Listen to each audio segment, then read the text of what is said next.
Hi! Hello friends. Welcome back to my channel. ప్రస్తుతం AP రాష్ట్ర వ్యాప్తంగా ఉన్నటువంటి రైతన్నలందరికీ కూడా రాష్ట్ర ప్రభుత్వం గుడ్ న్యూస్ అయితే చెప్పడం అయితే జరిగిందనమాట. ఎందుకంటే ఈ యొక్క పథకం సంబంధించి గాను అన్నదాత సుఖీభవ పీఎం కిసాన్ పథకం ద్వారా రైతన్నలకి దాదాపుగా ప్రతి సంవత్సరం రూ. 20,000 అనేది జమ చేస్తుంది కదా! అయితే తొలి విడత కింద రూ. 7,000 జమ చేసిందండి. మిగతా 13,000 ఎప్పుడు జమ 14,000 ఎప్పుడు జమ చేస్తుందని చెప్పి చాలామంది ఎదురు చూస్తున్నారు. అయితే రూ. 2,000 సంబంధించి కానీ చూసుకున్నట్లయితే కేంద్ర ప్రభుత్వం 3 విడతల కింద రూ. 6,000 అనేది విడుదల చేస్తుందండి. అలాగే రాష్ట్ర ప్రభుత్వం తరపున 14,000 అనేది 3 విడతల కింద విడుదల చేస్తూ రావడం అయితే జరుగుతుందనమాట.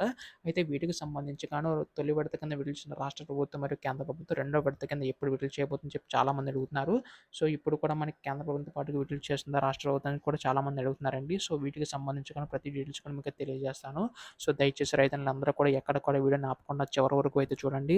అంతకంటే ముందు కొత్తగా ఎవరైనా మన ఛానల్ చూసినట్లయితే దయచేసి వెంటనే ఛానల్ అయితే సబ్స్క్రైబ్ చేసుకోండి మిత్రులారా. దీని ద్వారా నేను పెట్టే ప్రతి చిన్న లేటెస్ట్ అప్డేట్ కూడా మీరు ఎప్పటికప్పుడు మిస్ కాకుండా తెలుసుకోగలుగుతారు. అలాగే వీడియోకైతే లైక్ చేయండి. మరికొంతమందికి సమాచారం అయితే తెలుస్తది. ఇంకా ఆలస్యం చేయకుండా వీడియోలోకైతే వెళ్ళిపోదాం.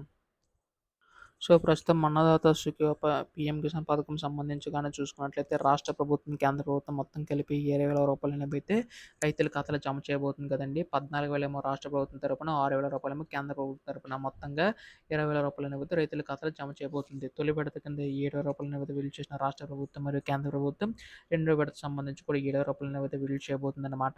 అయితే వీటికి సంబంధించి కానీ కేంద్ర ప్రభుత్వం ఎప్పుడైతే విడుదల చేస్తుందో అప్పుడే మనకి రాష్ట్ర ప్రభుత్వం కూడా విడుదల చేసే అవకాశం ఉన్నది తెలుస్తుందండి. అంటే మనకి ఇక్కడ చూసుకున్నట్లయితే రూ. 5,000 ఏమో రాష్ట్ర ప్రభుత్వం తరపున, రూ. 2,000 ఏమో కేంద్ర ప్రభుత్వం తరపున మొత్తంగా రూ. 7,000 అనేవైతే రైతుల ఖాతాలో జమ చేయబోతుందన్నమాట. అయితే వీటికి సంబంధించి కానీ చూసుకున్నట్లయితే కేవలం అర్హత ఉన్న వారికి మాత్రం అందించే అవకాశం అయితే ఉందండి రాష్ట్ర ప్రభుత్వం మరియు కేంద్ర ప్రభుత్వం. అయితే కంపల్సరీగా మీరు ఈ కేవైసీ నమోదు చేయించుకోవాల్సి ఉంటుందన్నమాట.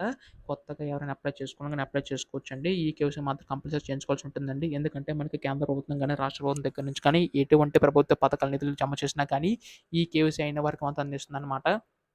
మీరు అర్హత ఉన్నా గానీ ఈ కేవైసీ చేయించుకోకపోతే మాత్రం మీకైతే రాకపోవచ్చండి. మీ యొక్క phone number, bank account, Aadhaar card 3 కూడా లింకప్ అయి ఉండాలనమాట. అలా ఎవరికైతే ఉంటుందో వారికి మాత్రం వస్తుందనమాట. రేపేల్లోగా దీనికి సంబంధించి కూడా అఫీషియల్ అప్డేట్ అయితే రాబోతుందండి. ఇప్పుడు దీనిపై ఎటువంటి లేటెస్ట్ అప్డేట్ వచ్చినా మీరు ముందుగా తెలుసుకోవాలనుకుంటే వెంటనే ఛానల్ అయితే సబ్స్క్రైబ్ చేసుకోండి. ధన్యవాదములు. జై హింద్.